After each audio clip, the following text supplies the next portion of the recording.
Welcome back to Yusuf Reacts, where we dive deep into the latest movies, series, and all things entertainment.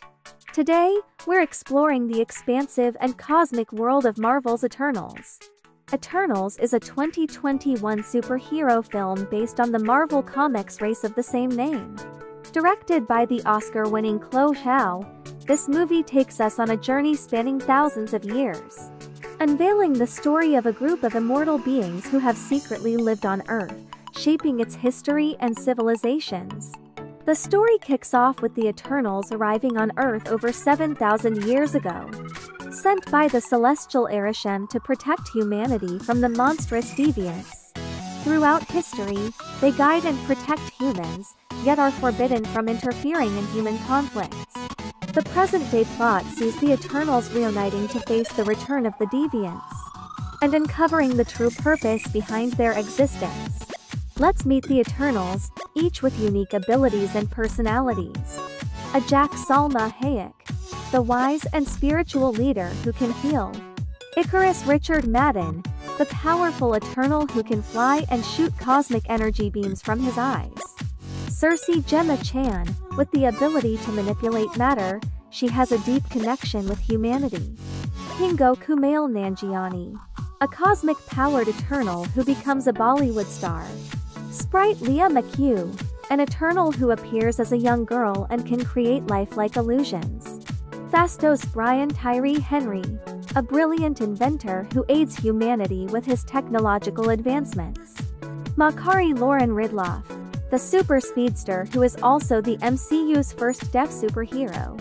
Droog Barry Keoghan, the mind controller who often clashes with the others over the use of his powers.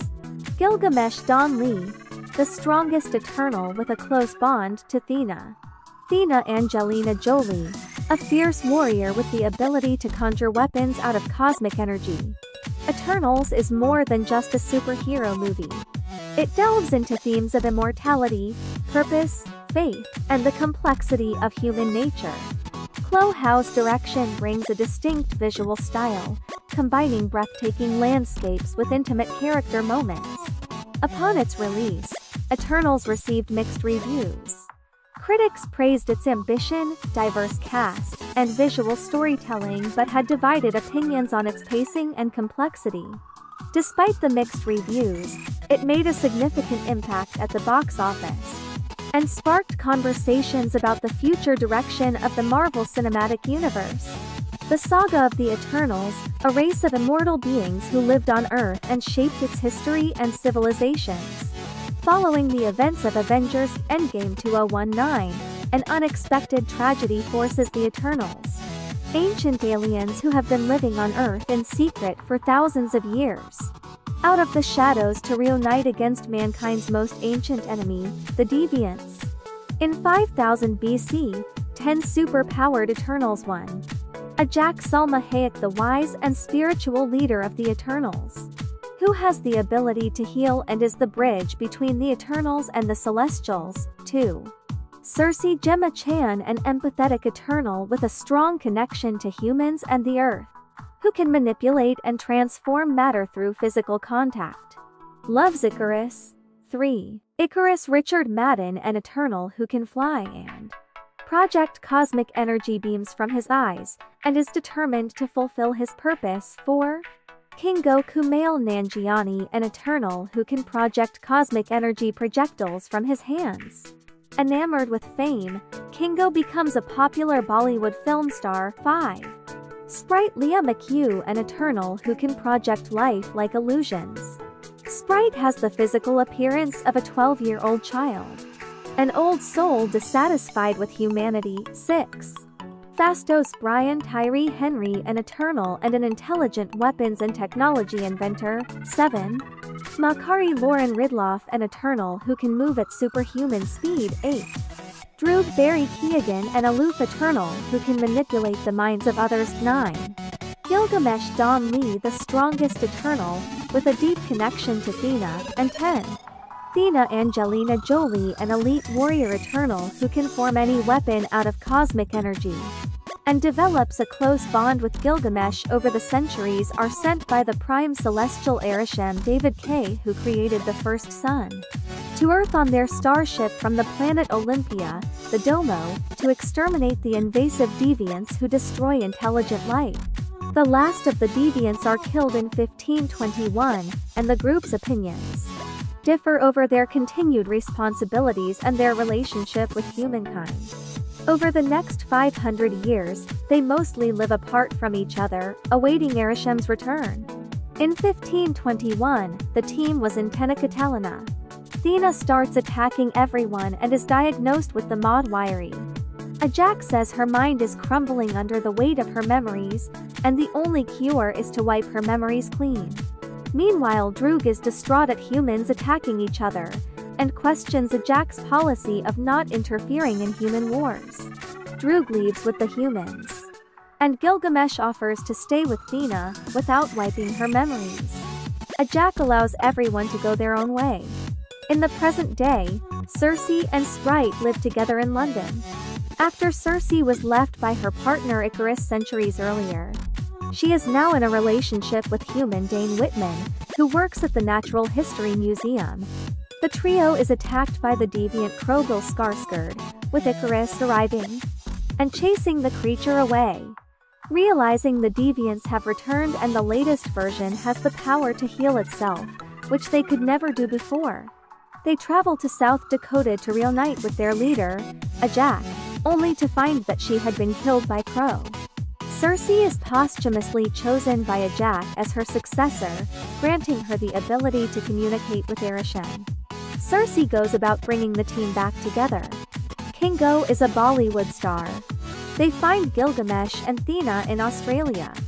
Gilgamesh says that Thena talk about everyone on Centaur I-6, her home planet, being killed in a giant earthquake.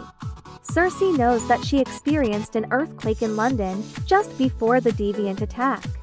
Circe figures out how to contact Arishem, who reveals that the mission of the Eternals was not to fight the deviants but to prepare Earth for the emergence.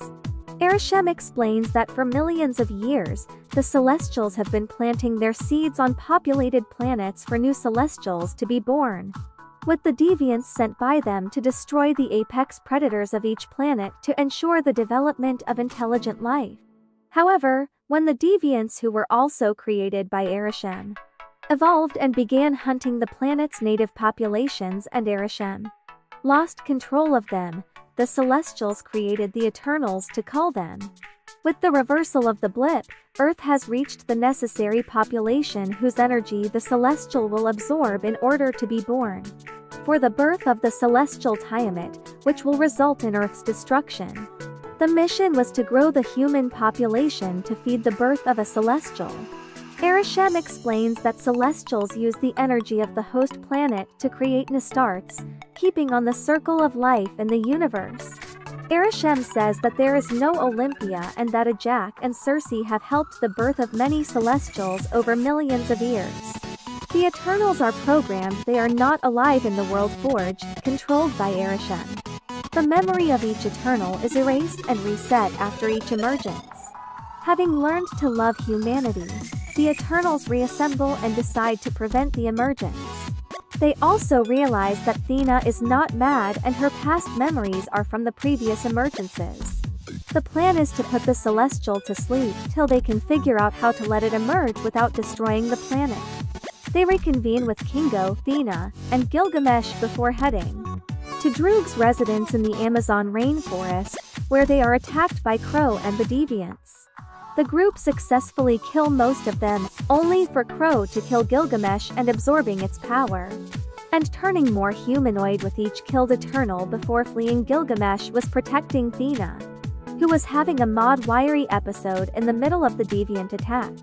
After cremating him, they visit Phastos, who had given up on humanity after his technology had helped the humans explode the atomic bomb on Hiroshima in 1945. Who proposes for Droog to put Tiamat to sleep by amplifying his mind control powers with the UNIMIND, a connection between all the Eternals, thereby pooling the powers of all Eternals into a single Eternal. The team also finds Makari, who has been living in the Domo. Ikaris reveals he was informed of the emergence by a Jack centuries before and, choosing to remain loyal to Arishem, he believed in Arishem's design for the planet. Fed a Jack to the Deviants 6 days prior to prevent her from stopping it. A Jack wanted to stop it as she believed in humans, as they were able to fight Thanos and resurrect half the population of the universe, before planting her body back at her house to feign ignorance. Sprite joins Ikaris as he flees due to her unrequited love for him, while Kingo also leaves the group as he does not wish to face Arishem or fight his teammates. Cersei doubts why she has been chosen as the leader, since without Ikaris the team is weak. Athena tells Cersei that she loves the humans the most, and hence naturally she will be the most inclined to protect them. As such, she is the right leader for the Eternals.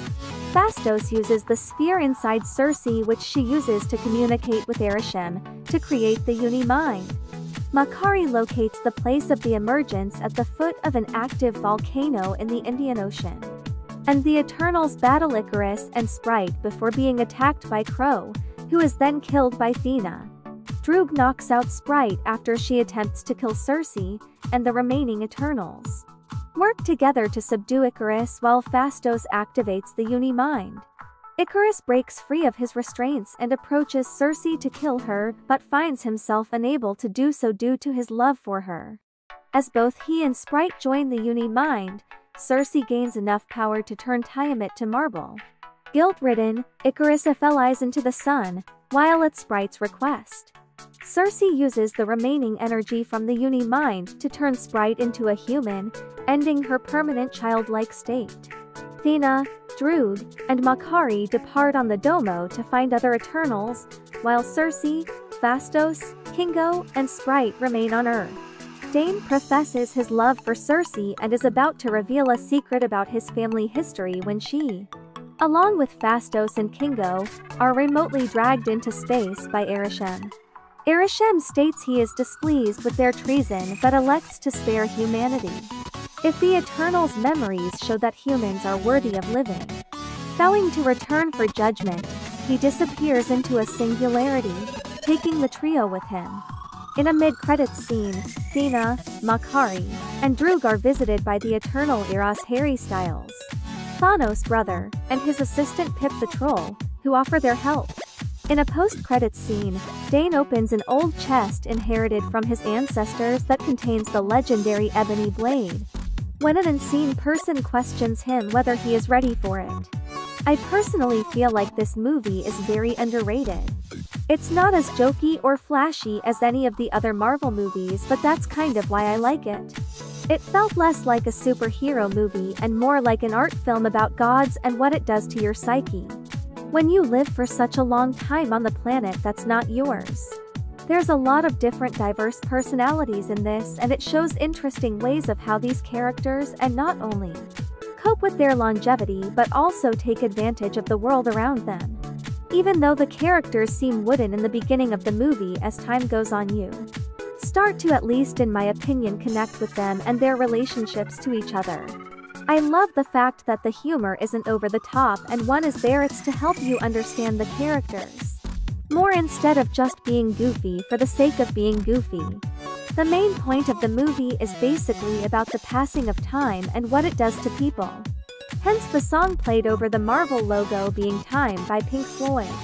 As time goes on, these characters change not only how they feel about each other but humanity altogether, for better or for worse. There are also twists in the movie that I did not expect that were pretty surprising. Without going into much detail, I like the fact that all of these characters are kind of in the gray and aren't 100% good guys or bad guys. It feels more like a Snyder film in the sense that it's less about superheroes being quippy and trying to save the day and more about imperfect gods trying to figure out what their purpose is. To a lot of people this felt like a huge step backwards for the MCU. For me, this was a refreshing change of pace for these movies. The only negatives that I will say is that I did not care at all about the romance between Ikaris and Cersei. There was absolutely zero chemistry between them. Also, personally, I can't stand Sprite. She is an insufferably selfish character. She just came off as super annoying. Overall, Eternals is a bold and unique entry into the MCU, offering a fresh perspective on the superhero genre. Whether you loved it or had mixed feelings, it's undeniable that it pushes boundaries and opens up new possibilities for Marvel's future stories. Thanks for watching. What did you think of Eternals? Let us know in the comments below. Don't forget to like, share, and subscribe to Yusuf Reacts for more reviews, recaps, and everything entertainment. Until next time, stay cosmic.